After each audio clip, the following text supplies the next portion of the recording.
Okay, I'm showing my mom around my office. She's never been here. What do you think? It's huge.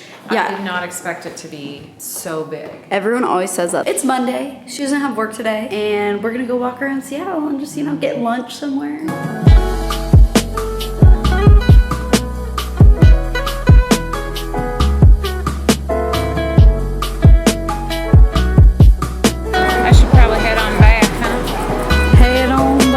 Got home from hanging out with my mom all day. It was really fun. I stopped by Nordstrom. I got a few things I thought I'd show you. So the first thing is this big furry blanket. I wanted something really cozy as the weather's gonna get colder. Then I also got one of my favorite candles. This is the Capri Blue Volcano candle. It's just kind of like this white opalescent color. It's really pretty. I'm not kidding when I say I burn candles every waking moment that I'm in this room. I do.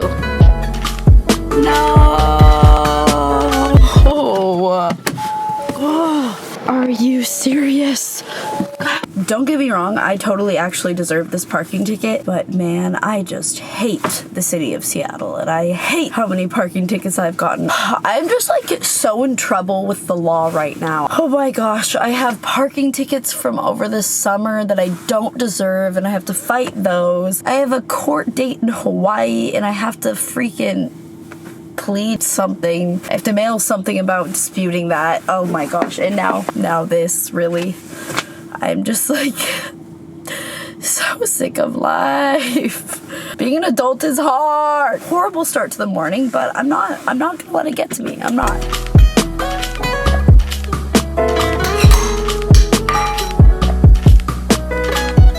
I just uploaded a vlog. It's now 11 a.m. and time to get ready for the day. Today's just one of those days that I'm just trying to get through. Nothing's really exciting me that much. I think I'm in this mood because I have a little bit of a cold. Everything burns inside. My nose is running a little bit. It's just low energy, but I'm trying to push through it because when you have a cold and you feel under the weather, if you just let the cold take over you and you sit in bed and you just be lazy because you think that's what's gonna really help you heal, then you're really just gonna dwell on how you don't feel well. If you push through it though, you get ready for the day, you go work on stuff, you kind of forget about the cold and you feel a lot better. I'm trying to speak some words of wisdom because we're getting towards more of cold season now that it's October. I'm now heading out. I never make my bed. I just suck at that, but I made it today. I am so hungry. I feel like I could fall over.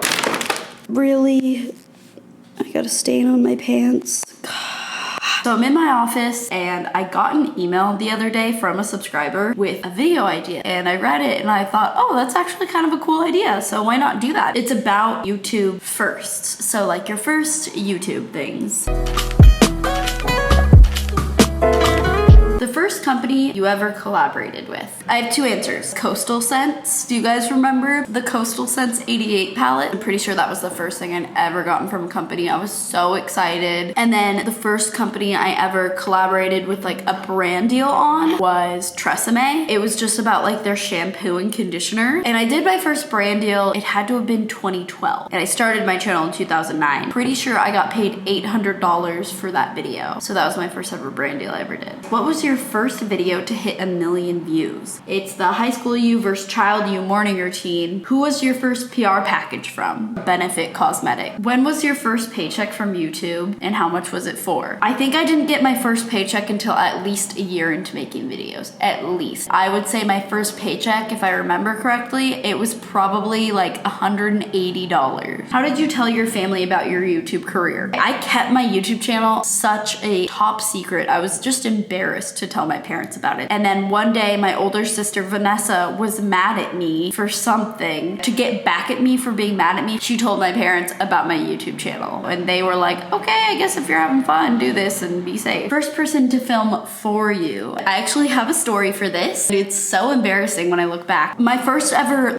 video shoot, it was when I first moved to California, so I was 18 or 19. I didn't have very much experience besides just filming in my bedroom. I got asked by Clean and Clear was the brand at the time. time if I wanted to be a part of this campaign and there'd be a video shoot. And I said, okay. And I didn't know what was really in store until the night before. They sent us a call sheet. And on the call sheet, there was like a 30-person crew. Like it was a big crew of people. And I got so freaked out because I was not expecting that. You know, going from literally filming in your bedroom, just yourself, to like 30 people. You were taking up 30 people's time, and that freaked me out. So I showed up to the set at like 6 a.m. and it was such a learning experience. Let me tell you, this was like kind of not fair of them. They, that morning, were like, hey, this is kind of like the theme of the video, so can you come up with what you want to say? We had to kind of like write down what makes us the real us. It just wasn't clicking in my brain. So they expected us to write like our own little script. And then when it came to shooting the actual, we'll call it like a commercial. It was supposed to be like a little pre-roll ad. When it came to that, they wanted to do it all in one take. So having the camera just like move all in one take, which meant what we had just came up with our little script, we had to have memorized. And that was just so not fair, in my opinion, of them to ask that of me and Shelby. She was the other one doing it. When we are not trained professional actors, you know, we were just YouTubers in our bedrooms. We were not prepared for that. They did not tell us that that's what was gonna happen. They didn't give us a script beforehand. And you guys, it was such a mess. I was so nervous. You could like hear how nervous I was in my voice. We did take after take after take because I kept messing up. And the more I messed up, the more I could see that the crew was getting frustrated. It went overtime. It was so bad. I went home and honestly, like, I think I cried about it because I was so embarrassed that I was put in that situation I wasn't prepared for. And they ended up like spending all the money on the shoot and they scrapped the whole project. And I know it's because I did a horrible job and they couldn't use it. So that was my first ever taste of someone else filming me. It was really scary. It was seriously like lights, camera, action. It's literally, I think, like to this day, one of the most embarrassing things that have ever happened to me. But I learned a lot from that experience. And one of the things it's taught me as someone being more of like kind of a director is how to feel for the person on the other side on camera and what to expect from someone that isn't a professionally trained actor and what not to expect and how to coach them. So it taught me a lot going forward. Let's do this. Every night I leave a glass of water by my bed in case I get thirsty in the middle of the night, and every morning I wake up and I didn't drink any of it. Kitty.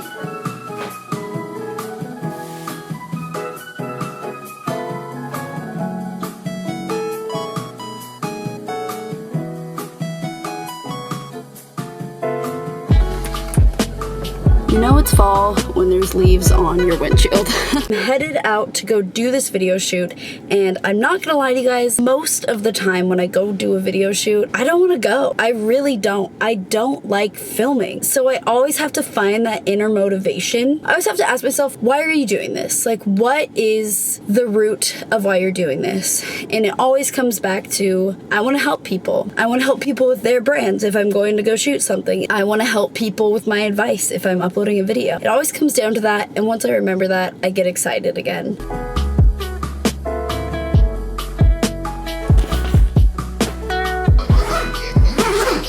All right, I'm going to Vancouver for a day. I overpacked like crazy. Let's go.